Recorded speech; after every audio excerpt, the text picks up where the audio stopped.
ये सास बहू के झगड़े क्यों होते घर में मालूम?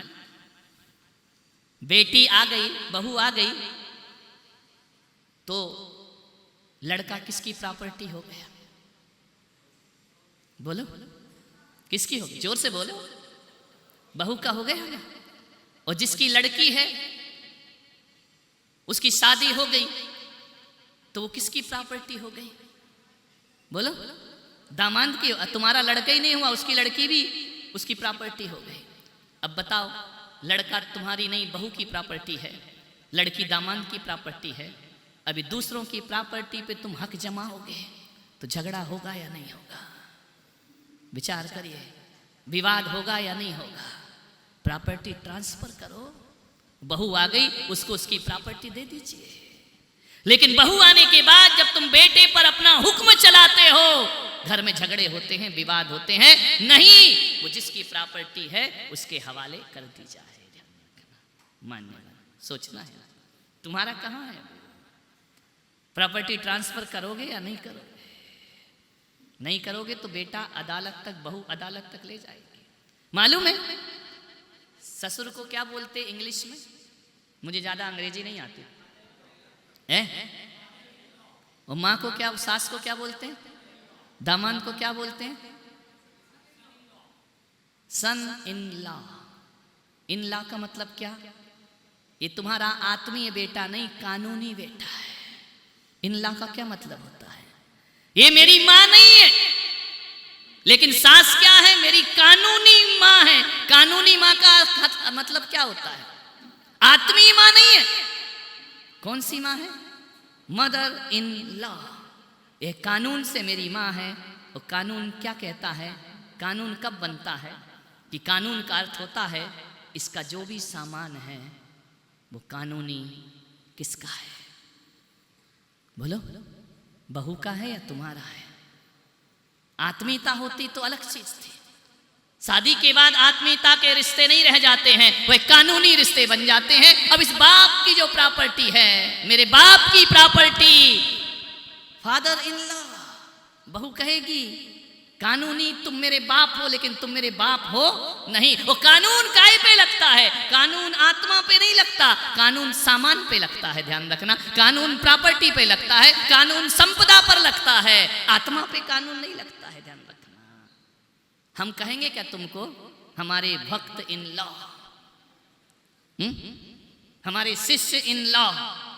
हमारे संबंध कानून के नहीं, हमारे संबंध आत्मा के संबंध है। ध्यान रखिए,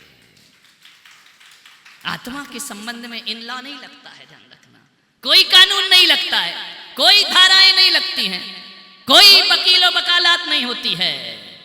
लेकिन आपके रिश्ते में तो इन लॉ लग जाता है। मानियो, इसीलिए तो बहू को उसका हक देना पड़ता है। देना पड़ता है या नहीं? मांगेगी वो तो हक से। मान्यवर, आपसे निवेदन, हैंड ओवर करो। समझ में आ रहा है? जो जिसका है दे दो, टेंशन फ्री होके रहो आराम से। एक बात बताओ, रात को जब सोते हो तो ये सब दिमाग में रख के सोते हो या त्याग करके सोते हो? इसलिए नींद नहीं आएगी, करवट बदलोगे, डिप्रेशन होगा, तनाव होगा, शुगर बढ़ेगी, बीपी बढ़ेगा। ध्यान रखना। क्यों? ये अधिकार रख कर सोए हो। ध्यान रखना। सुकून की नींद, मैं जब लेटता हूं ना, मेरे पास एक बच्चा होता है, मैं लेटता हूं तो बस रखा सिर और नींद आ जाती है। तुमको कितने बजे आती है? सारी सारी रातें तेरी याद सताए। विचार करिए, करवट क्या करके सोए हो? अधिकार जमा कर। दुकान, फैक्ट्री, मकान, बेटा, बेटी, परिवार, रिश्ते, औपचारिकताएं, मान, अपमान नहीं, इनको छोड़ करके सो जाओ। लोग कहते हैं कि शुगर बढ़ रही, क्या इलाज? एक बात मालूम है, कुछ बीमारियां होती हैं जिनके बैक्टीरिया नहीं होते। बीपी का कोई बैक्टीरिया है क्या? एक दूसरे को लगता है क्या?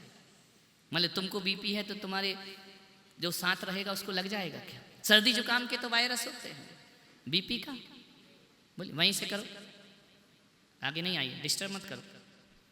समझ में आ रहा? बैठ जाओ ना भाई, उपस्थिति आ चुके हो, देख लिया हमने, विचार करना। शुगर का कोई बैक्टीरिया है क्या? वायरस है जो एक दूसरे को लग, कोविड का तो है, टेंशन का कोई बैक्टीरिया, डिप्रेशन का कोई बैक्टीरिया, कोई वायरस है क्या? कुछ बीमारी ऐसी होती है जो शरीर से मन में जाती हैं, और कुछ बीमारी ऐसी होती हैं जो मन से शरीर में आती हैं। ये डिप्रेशन क्या है? शरीर से मन में नहीं गई है, मन से किस में आती है? शरीर में आती है। ये ब्लड प्रेशर क्या है? मन से शरीर में आया है। ये शुगर क्या है? मन से शरीर में आई है। ध्यान रखना, विचार करना है आपको। ये किडनी फेल क्यों होती? कोई बैक्टीरिया थोड़ी है, ये स्वाभाविक है। ध्यान रखना, वह मन की बीमारी है। आप सोचिए, आपके जीवन में बाहर से भीतर जाने बीमारी ज़्यादा है या भीतर से बाहर आने वाली बीमारी ज़्यादा है? आपको विचार करना है। और जो बीमारियां बाहर से भीतर जाती हैं उनका इलाज मेडिकल करता है, और जो बीमारियां भीतर से बाहर आती हैं उनका इलाज भगवान की वाणी किया करती है, कल्याण किया करती है। ध्यान रखना, ये उत्तम त्याग, ये परिग्रह बाहर से भीतर जा रहा है, लेकिन उस पर जो अधिकार है वह भीतर से बाहर आ रहा है। ये तुम्हारी हजारों तरह की बीमारियों में कारण बन जाएगा। ध्यान रखना है। आपसे निवेदन है, हमारे यहाँ लिखा है ना कि रात को जब सो, त्यागूं आहार पानी, औषध विचार अवसर। समझ में आ रहा? ये सब छोड़ के सोया करो, संथारा हो जाएगा तुम्हारा। ध्यान रखना, बीमारियों से मुक्त हो जाओगे। उत्तम त्याग का मतलब जानते हो? एक गधा है ना, उसके ऊपर वजन रखा है, वजन बाहर से रखा है, चल रहा है, घिसट रहा है, वजन रखा है। आपने भी बहुत सारे वजन अपनी छाती पर, अपने पीठ पर रख रखे हैं। मैं पुलक सागर कहता हूँ, गधे नहीं गणधर बनो, जीवन में उत्थान होगा, कल्याण होगा। ये संपदा, ये सब चीजें पीठ पे रख के गधों की तरह, गधा मजूरी, दिन भर की गधा मजूरी, गणधर बनो, सब बोझ उतार करके बाहर फेंक दीजिए। ध्यान रखना है। अंतिम बात, राजा श्रेणिक यदि अपने आपके पास्ट को भूल गए होते तो उन्हें आत्महत्या की जरूरत नहीं पड़ती। ध्यान रखना, सैनिक, लोग कहते हैं कि बच्चे मां की नहीं सुनते हैं, आप भी कहते हैं ना, लेकिन मैं पुलक सागर कहता हूं, मुझे मां दिखाई ही नहीं देती है तो बच्चे सुनेंगे कहां से? आप तो केवल पेरेंट्स बन चुके हैं, मां नहीं बन पाए। आप अभिभावक बन गए, मां नहीं बन पाए। अरे एक बच्चा अपने गुरु की बात नहीं सुनेगा, एक बच्चा अपने पिता की बात नहीं सुनेगा, एक बच्चा अपने मित्रों की बात नहीं सुनेगा, लेकिन दुनिया का कोई बच्चा ऐसा नहीं है जो माँ की बात ना सुनता हो। ध्यान रखना, हर बच्चा माँ की बात जरूर सुनता है, लेकिन वो आवाज माँ की आवाज होना चाहिए, एक स्त्री की आवाज नहीं होना चाहिए। ध्यान रखना, माँ और स्त्री में बड़ा अंतर है, माँ और मदर में बहुत अंतर है। माँ की बात तो हर बच्चा सुनता है। ध्यान, कैद खाने में बंद है महाराज सैनिक, अंत समय तो देखो सम्राट का, जीवन भर किसके साथ रहे वो? बोलो, भगवान महावीर के साथ, समोसरण में बैठने वाला, भगवान के आगे पीछे घूमने वाला। मृत्यु कैसी होती है? राजा सैनिक की, उनका पुत्र कुणिक, मालूम है, बड़ा दुराचारी, बड़ा निर्दयी, पिता को कैद कर दिया बंदी गृह में, चौराहे पर सीखें सलाखें बना करके सैनिक महाराज को उसने उसकी ही राजधानी में राज्य छीनकर एक कटघरे में बंद कर दिया, और ऐसा किया कि जो बाजार में सबको दिखा करता है। सलाखों में बंदी बने हैं महाराज सैनिक। ध्यान रखिए, ये वो जीव है जो आने वाले समय में पहला तीर्थंकर बनेगा। ध्यान रखना है, बंद हैं सलाखों में। रोज हंटर मारता है शाम को जाकर, उनका पुत्र उन्हें यातना देता है, उन्हें कष्ट देता है, उन्हें पीड़ित करता है। मां ने समझाया नहीं, खेलना नहीं। आदमी प्रकृति को लांग करके आगे बढ़ गया। क्यों क्यों बढ़ता है? एक बात पूछूं, आपसे पूछा जाए कि स्कूल क्यों जाते हैं? बोलो, क्यों जाते स्कूल? काय के लिए पढ़े लिखे तुम लोग? बोलो, ज्ञान, काय का ज्ञान प्राप्त कर? किस चीज का ज्ञान? टिकड़मबाजियां, बेईमानियां? काय का ज्ञान प्राप्त करने गए स्कूल में? क्या प्राप्त किया? पढ़ गए ना, डिग्री है ना, तो क्या पाया उस डिग्री से? बोलो, क्यों पढ़ते हो? क्यों स्कूल जाते हो? कौन सा ज्ञान प्राप्त करने जाते हो? कोई ज्ञान नहीं, नंबर पाने को जाते हैं, एक प्रमाण पत्र पाने को जाते हैं। क्यों चाहिए ये प्रमाण पत्र? आजीविका, जॉब लग जाए, बिजनेसमैन बन जाऊं, पढ़ जाऊंगा तो बहुत अच्छा होगा, बहुत सुकून मिलेगा। आप बताइए, पढ़ने के बाद कितने देर सुकून मिलता है? फिर नया टेंशन शुरू। बेटा पढ़ तो गया, जॉब नहीं लग रही है। शांति के लिए पढ़ा था ना, लेकिन शांति मिली क्या? जॉब लग गई, अब शांत हो गया क्या? बोलो, अब क्या चाहिए उसको? क्यों भाग रहा है आदमी? किस चीज की तलाश है? आपसे पूछता हूं, क्या चाहिए तुमको? नौकरी चाहिए थी ना, मिल गई ना, अब शांति क्यों नहीं? अब छोकरी भी चाहिए, है ना? शादी तो होना चाहिए ना। काय के लिए? कि एक बीबी आ जाएगी, खाना आना बनाएगी, फिर हम शांति से आ गई। कितने दिन की शांति? बोलो बोलो। शादी होकर आई, आ गई ना, 1 साल चंद्रमुखी, बिल्कुल जो तुम कहोगे वही करेगी। इधर बैठ जा, ओके, इसके पैर पड़ ले, ठीक है, क्या चंद्रमुखी आई है। इसका सम्मान करेंगे। जो आप कहोगे, जो तुमको हो पसंद वही बात कहेंगे। और तुम दिन को अगर रात कहो, बस 1 साल, 1 साल बाद सूरजमुखी। अब जो तुमको हो पसंद वही बात कहेंगे, और तुम दिन को अगर रात कहो तो हम दिन ही कहेंगे। हम रात काय को कहेंगे? पागल है क्या? मेंटली डिस्टर्ब लाया है क्या? मैं काय को रात कहूंगी? दिन है तो दिन, और रात है तो रात है। पहले साल चंद्रमुखी, दूसरे साल सूरजमुखी, तीसरे साल अथ श्री महाभारत कथा ज्वालामुखी। समझ में आ रहा? भड़क जाएगी, थोड़ा सा छेड़ के बताओ। बोलो जरा, थोड़ा सा, 1 के 10 सुनाएंगे। कितना भी बुद्धिमान हो, कितना भी ज्ञानी हो, कितना भी बड़ा सेना का कमांडर हो, कितना भी बड़ा राष्ट्रपति बन जाए वो आदमी, पत्नी तो यही कहती, तुम में तो अकल है नहीं। बेचारा उतना बड़ा देश चला रहा है, वो बीवी कह रही तुम में तो 2 कौड़ी की अकल।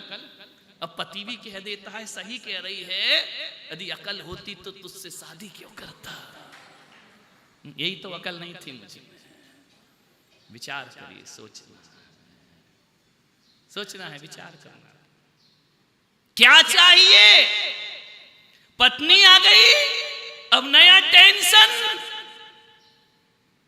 रिजल्ट नहीं आया तो 5 साल हो गए, मोहल्ला परेशान, पड़ोसी परेशान, होते नहीं है, इलाज कराओ। अरे जिसके नहीं हो रहे उसको इतना टेंशन नहीं जितना पड़ोसी को टेंशन हो रहा है कि इसको बच्चा क्यों नहीं? तुझे क्या लेना देना उसका बच्चा? वो तेरा बुढ़ापे का साथी बनेगा क्या?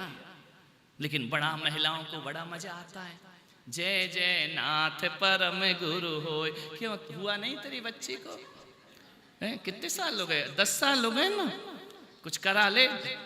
कंचन झारी निर्मलनी पूजो जिन बर। हमारे यहाँ भी ऐसा ही था। जिन गंभीर परम गुरु होय लड़का मांगे। ये शांति है। एक है बहुत बड़ा डॉक्टर, पूना में है, दिखा लेना। दर से विशुद्ध धरे जो कोई, ताको आवागमन न होई। 5 साल में कुछ नहीं होई, सो तीर्थंकर पदवी पा। ये तुम्हारी पूजा पाठ, ये शांति मिल रही है तुमको। कितने तकलीफ में विचार करना है। बच्चा हो जाए, क्यों हो जाए? सुख शांति के लिए। बहू आ जाए, सुख शांति के लिए। बाहरे इंसान जिंदगी खत्म हो जाती है, शांति नहीं मिल पाती है। इसका मतलब ये आत्मा किस शांति को तलाश रही है?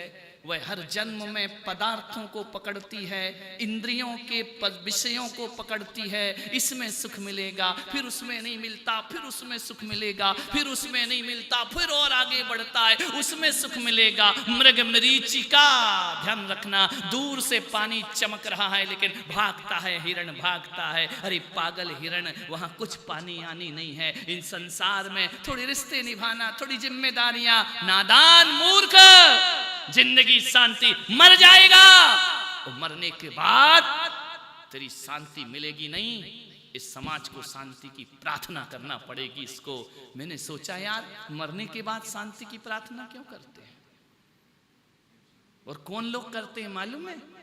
जिनने जिंदगी भर उसे अशांत किया है, वो एक लेटर बनाते हैं, हाय भगवान इनकी आत्मा को शांति प्रदान करे।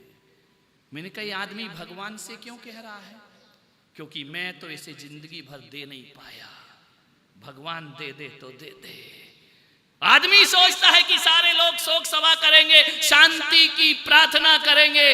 किस नादानी में हो? जीवन तो अशांति में बीता है, जीते जी शांत नहीं हुआ, वो तुम्हारी प्रार्थनाओं से भी शांत होने वाला नहीं है। वो अशांति में ही जी रहा है, ध्यान रखना। वो अशांति में चला गया। ये भी एक फॉर्मेलिटी है, ध्यान। किसी को कुछ लेना देना थोड़ी है, शांत रहे चाहे मरे।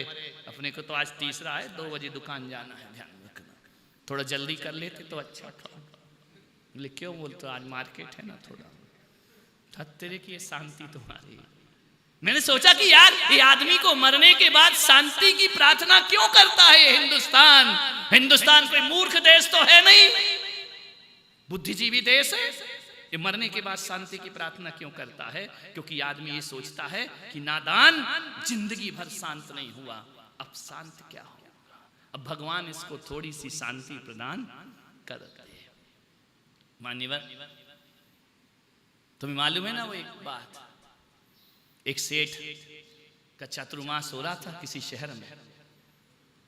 सेठानी रोज मंदिर जाती, सेठ नहीं जाता। सेठानी ने कहा चला कर। सेठानी को उसकी शांति से कुछ लेना देना नहीं था।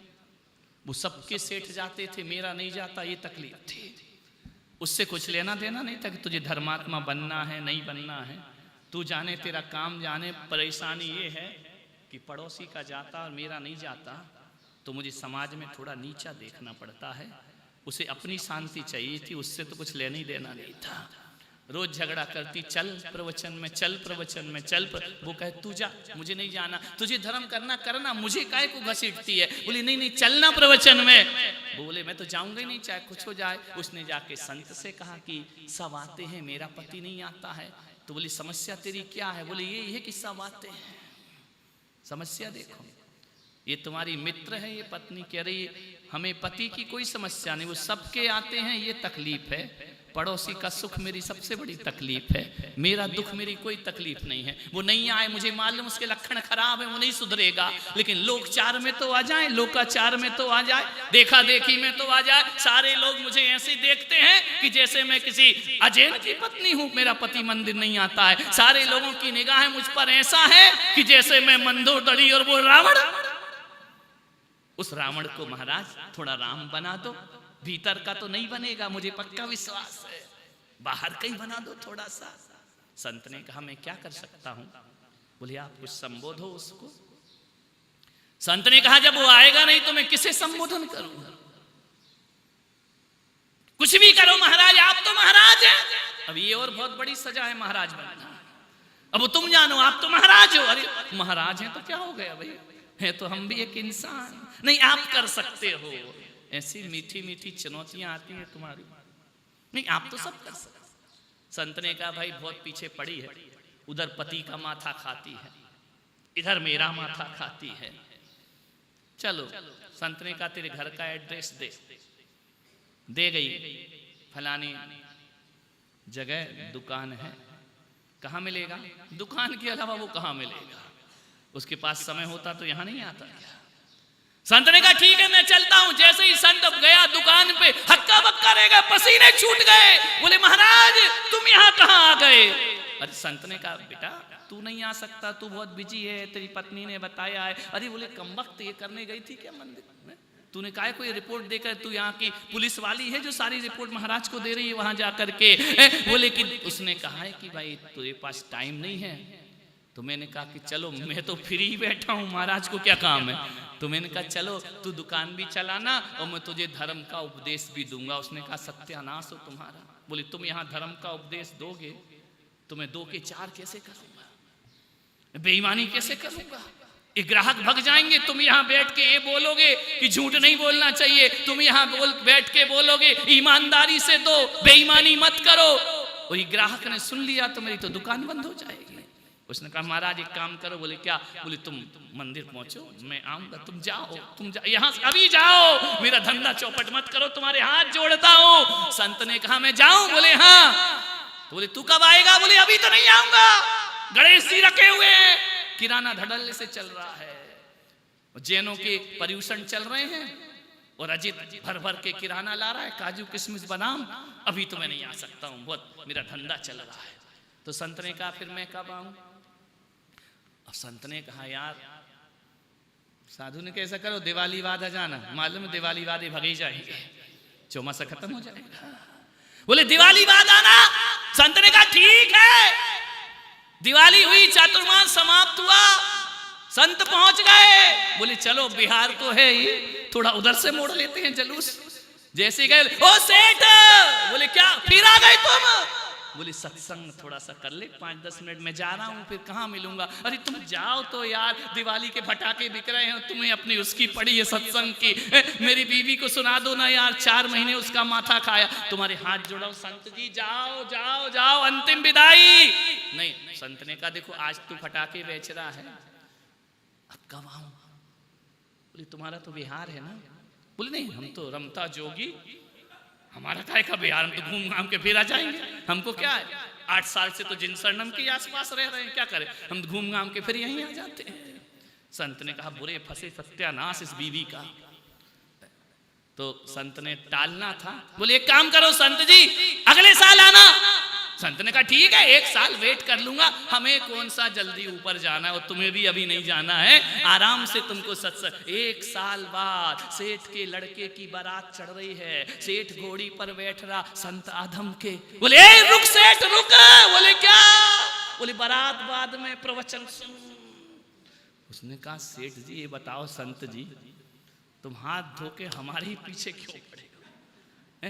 मनीष के यहाँ चले जाओ, उसकी लड़की की शादी हो गई, वो फ्री है, अभी बच्चा छोटा है, तुम हमारे पीछे क्यों पड़े हो कि नहीं तुम कोई सुना? अरे और देख लो कोई से। अरे संत ने कहा नहीं हम तो देखो, हम तो ऐसे ही अक्खड़ पक्कड़ हैं, हम यदि ठान लें कि उद्धार करना है तब करके ही रहेंगे तुम्हारा उद्धार, चाहे तुम दुनिया में कहीं भी भागो, हम तो उद्धार जरूर करेंगे तुम्हारा। उसने कहा क्या करूं यार, बड़ी आफत है। संत ने कहा सेठ जी एक काम करो, इस बारात रात लग जान दो, रंग में भंग मत करो। अभी तुम मेरे लड़के से कहोगे क्यों बर्बाद होने जा रहा है, अभी भी समझ जा, उसकी मंगनी मत तोड़वाओ, शादी मत तोड़वाओ, ऐसा करो ये प्रवचन 5 साल बाद। संत ने कहा ठीक है कोई बात, 5 साल बाद। उसने सोचा यार कि अब पंच कल्याणक होगा तो 5 साल बाद तो महाराज इस महाराष्ट्र से लंबे निकल जाएंगे कहीं और, यहीं थोड़ी रहेंगे हमेशा को, तब तक ये निकल लेंगे, अपना धंधा चलेगा। 5 साल बाद संत आ गए लौट करके, क्योंकि मस्तकाभिषेक करना था, पंचवर्षीय होगा कि नहीं होगा, है ना। तो आ गए संत तो लौट लाट के बोले, ओ सेठ, अरे बोले सत्यानाश तुम्हारा, फिर आ गए तुम, फिर अरे नहीं करना सत्संग। बोले नहीं, हम तो तेरा उद्धार करके ही रहेंगे बागचंद जी, करके ही रहेंगे उद्धार, चाहे कुछ हो जाए। जैसे टाला, बोले 6 महीने की मोहलत और दो। साधु ने कहा ठीक 6 महीने, कोई बात नहीं। 6 महीने बाद संत पहुंचे तो सेठ के दरवाजे पर कुछ गोबर के कंडे जल रहे थे, मोहल्ले के लोग खड़े हुए थे, कुछ मातम मना रही थी, छाती पीट रही थी। संत पहुंच गए, बोले सेठानी सत्संग। अरे बोले काहे का सत्संग, गया सेठ तो। बोले चला गया क्या, बोले गया, मर गया। अरे बोले मर गया, बोले हाँ। अरे महाराज गए, वो नहीं सुधरे जिंदगी में। अरे संत ने कहा बड़ा धोखा दिया सेठ ने मुझे। बोले कब चला गया, बोले अभी रास्ते में। अरे संत ने कहा चलो उठाओ टीम, भागे मरघट की तरफ। संत आगे आगे, संत पीछे पीछे, अर्थी आगे आगे। जैसे ही पहुंचे अर्थी पे और दुर्घटना घट गई। मालूम है क्या हो गया, अर्थी पे लिटाया जा रहा, लकड़ी रखी जा रही। जैसे ही लकड़ी मुंह तक आती, संत ने कहा ठहर जाओ। बोले क्या, बोले ठहर जाओ मूर्खो, मुझे इसे सत्संग कराना है। लोगों ने कहा महाराज या तो तुम्हारा दिमाग खराब है, तुम मर गया सत्संग करा रहे। बोले नहीं, अब ये कहीं भागेगा नहीं, अभी शांति से लेटा है, जीवन भर तो इसको शांति मिली नहीं है, अब ये शांति से लेटा है, अब जितनी देर कराना हो। अरे मरघट में जो गए तो उन्होंने कहा सत्यानाश, वो तो निपट गया, हमें काहे को निपटाने में लगे हो, हमको तो जल्दी जाना है। बोले नहीं नहीं रुको रुको, इसको सत्संग करा दूं, मेरा संकल्प था कि इसको सत्संग जरूर कराऊंगा। लोगों ने कहा, देवसाले भी खड़े थे वहां, बोले यार जल्दी निपटाओ, हमको दूध आ रहा है, दूध की गाड़ी आने वाली है, तुम इसको सत्संग। बोले एक तरफ ले गए वो पकड़ के, महाराज हुमड़ जी आए, बोले महाराज महाराज रुको। बोले क्या है, बोले काहे को मुर्दों में समय बर्बाद कर रहे हो, ये क्या सत्संग सुनेगा। संत ने कहा हुमड़ जी जरा ध्यान से सुनो। बोले हाँ। बोले मैं इसे सत्संग जरूर सुनाऊंगा। तो बोले मुर्दा कभी सुनता है क्या। संत ने कहा तुम जिंदा हो ना। बोले हाँ, मैं मुर्दे के बहाने तुम जिंदों को सुनाने आया हूं कि देखो इसको जीवन भर टाइम नहीं मिला और आज ये दुनिया से चला गया, और तुम भी यही कहते कहते मर जाओगे, तुमको भी वक्त मिलने वाला। जीवन में कभी किसी को शांति मिलती है क्या। अरे जब तलक है जिंदगी फुर्सत ना होगी काम से, और कुछ समय ऐसा निकालो प्रेम कर लो राम से, संयम में जीवन मनाओ। जैसे ये समय नहीं कहते कहते मर गया, वैसे तुम जिंदा लोग भी कहते कहते मर जाओगे, ध्यान रखना।